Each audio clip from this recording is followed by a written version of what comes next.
అమరావతి గురించి చంద్రబాబు చెబుతున్న తప్పుడు లెక్కలపై మండిపడ్డారు YSRCP state coordinator Sajjala Ramakrishna Reddy. Amaravati self finance project అని ప్రభుత్వం చేతిలో 5,000 ఎకరాల ల్యాండ్ బ్యాంక్ ఉందని చెప్పడాన్ని తప్పుపట్టారు. ఎకరం 3 కోట్లు కూడా పలకని భూమికి 10 కోట్లు వస్తాయి అంటూ తప్పుడు ప్రచారం చేస్తున్నారనంటూ ఎక్స్లో పోస్ట్ పెట్టారు సజ్జల. ఏ లెక్క ప్రకారం చూసుకున్నా 18,000 కోట్ల విలువ చేసే భూములను 50,000 కోట్లు అని తప్పుడు ప్రచారం చేయడం పైన ఆగ్రహం వ్యక్తం చేశారు. కాకి లెక్కలతో ప్రజల్ని నమ్మించబోయి అడ్డంగా దొరికిపోయిన చంద్రబాబు ఇకనైనా మభ్యపెట్టడం మానుకోవాలి అని హితవు పలికారు సజ్జల. అమరావతి పేరుతో ఇష్టం వచ్చినట్లు అప్పులు చేస్తూ ఉన్నారని మండిపడ్డారు సజ్జల. ఇప్పటికే 50,000 కోట్లకు పైగా కాంట్రాక్టులు ఇచ్చారు అని, సేకరించే భూములతో కలిపితే మొత్తం ఖర్చు 2 లక్షల కోట్లు అవుతాయన్నారు.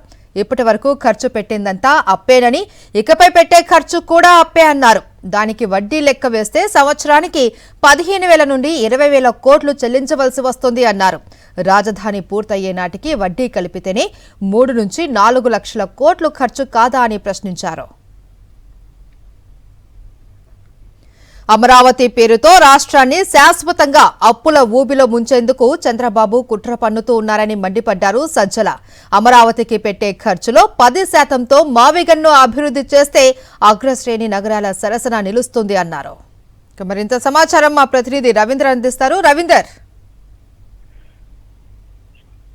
మహేశ్వరి, అమరావతి గురించి చంద్రబాబు చేస్తున్నటువంటి తప్పుడు లెక్కలపై YSR Congress party state coordinator Sajjala Ramakrishna Reddy ఆగ్రహం వ్యక్తం చేశారు. ఈ మేరకు కొద్దిసేపు క్రితమే ఆయన ఎక్స్ లో ఒక పోస్ట్ పెట్టారు. ఈ సందర్భంగా ఆయన అనేక అంశాల గురించి కూడా ప్రధానంగా ప్రస్తావించారు. చంద్రబాబు నిన్న మొన్న మాట్లాడుతూ రాజధాని ప్రాంతంలో దాదాపు 5,000 ఎకరాల ల్యాండ్ బ్యాంక్ మన దగ్గర ఉన్నట్టు కూడా చెప్పుకొచ్చారు. ఆ ల్యాండ్ బ్యాంక్ నమ్మేసినా కూడా పెద్ద ఎత్తున డబ్బులు వస్తాయి, ఆ డబ్బులతోటి రాజధాని నిర్మాణం పూర్తి అవుతున్నట్టు చెప్తున్నారు. మరోవైపు ఇప్పటికే 50,000 కోట్ల పైగా అప్పులు తీసుకొచ్చి రాజధానిలో పెడుతున్నటువంటి పరిస్థితి ఒకవైపు ఉంటే, మరోవైపు ఏమో పెద్ద ఎత్తున ఆదాయం అమరావతి భూముల మీద వస్తున్నట్టు తప్పుడు లెక్కలు చెప్తున్నటువంటి వైనంపై సజ్జల రామకృష్ణారెడ్డి ఆగ్రహం వ్యక్తం చేస్తూ ఆ ట్వీట్ లో పెడుతున్నారు. ప్రధానంగా ఇటీవలే ఆయన తన నివాసం కోసం 5 ఎకరాల భూమిని కూడా కొనుగోలు చేశారు. అయితే ఆ కొనుగోలు చేసినటువంటి భూమికి సంబంధించి కూడా మొత్తం ప్రభుత్వానికి దస్తావేజు రూపంలో వచ్చినటువంటి లెక్కల ప్రకారం చూసినా కూడా ఎకరానికి 3,63,00,000 మాత్రమే ఖర్చు పెట్టారు. అంటే ఎకరం 3.5 కోట్లు ఉంటే చంద్రబాబు మాత్రం ఏకంగా 10 కోట్ల రూపాయలు విలువ ఉంది అంటూ కూడా చెప్పినటువంటి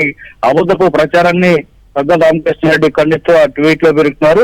ఇప్పటికీ దాదాపు 50,000 కోట్ల పైగా కాంట్రాక్టులు ఇచ్చారు. ఇక ఈ నిర్మాణాలు మొత్తం పూర్తి కావడానికి కనీసం 4 లక్షల కోట్లు ఖర్చు అవుతుంది. అది కూడా ఎప్పుడు పూర్తి అవుతుందో తెలియనటువంటి పరిస్థితుల్లోనే వైఎస్ జగన్ మావిగన్ ప్రతిపాదన తీసుకొచ్చారని, కేవలం అందులో 10% ఖర్చు పెడితేనే మావిగన్ పూర్తి అవుతుంది, అలాంటప్పుడు ఇక రాష్ట్ర ప్రజల మీద ఎలాంటి భారం పడదు కదా అంటూ కూడా సజ్జల రామకృష్ణారెడ్డి తన ట్వీట్ లో పేర్కొన్నటువంటి పరిస్థితి. నిజానికి గడిచిన కొద్ది రోజుల్లో మావిగన్ సంబంధించి పెద్ద ఎత్తున రాష్ట్ర వ్యాప్తంగా ఒక చర్చ జరుగుతున్నటువంటి పరిస్థితి నేపథ్యంలో అమరావతికి సంబంధించి ఎలాంటి ఖర్చులు లేదంటూ చంద్రబాబు అబద్ధపు ప్రచారాలు ఇటీవల కాలంలో చేస్తున్నారు. ఈ నేపథ్యంలోనే సజ్జల రామకృష్ణారెడ్డి పెట్టినటువంటి ట్వీట్, అట్లాగే చంద్రబాబు కొనుగోలు చేసినటువంటి భూమి, ఆయన నివాసం, అమరావతికి అవుతున్నటువంటి పెట్టుబడులు, మొత్తం వ్యవహారం గురించి ఈ ట్వీట్ ద్వారా బట్టబయలు చేసినటువంటి పరిస్థితి కనిపిస్తుంది.